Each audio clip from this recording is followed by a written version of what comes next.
এ জাকির ভাই, হ্যাঁ ভাই, এ কি আলু নাকি? আলু না ভাই, কি কয়? এ কি বলেন? এত সুন্দর সুন্দর করে পাকা আম দিয়ে রাখছি, তাও যদি কয় আলু। এ তো আলু হইলো? আলু আলু লাগে। আরে আপনারা এই যে ভাইয়া, আলাদিনের চারা কথা দিলাম, বেরো বেরো না কেন ভাইয়া? কথা দিতে দিতে হাত ব্যথা হয়ে গেল, তাও তো কাজ হয় না। এই যে সামনে দিয়েন ভাই। আলাদিনের চারাক থেকে কি বেরোচ্ছে দেখছেন? ও এই যে আলাদিনের চারাক, আলাদিনের চারাক, জাকির ভাই আলাদিনের চারাক। এ জাকির ভাই, হ্যাঁ ভাই, এ কি আলু নাকি? আলু না ভাইয়া, কি কয়? এ কি বলেন? এত সুন্দর সুন্দর করে পাকা আম দিয়ে রাখছি, তাও যদি কয় আলু। এ তো আলু হইলো? আলু আলু লাগে। আরে আপনারা টেস্ট করে দেখেন না ভাই।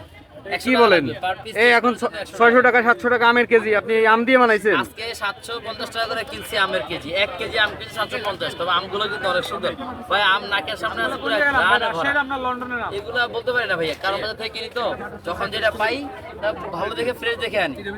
হ্যাঁ, 1 কেজি আম দিয়ে কয়টা মিশাইলো না? 1 কেজি আম দিয়ে হচ্ছে গিয়ে মেবি 3টা হয়।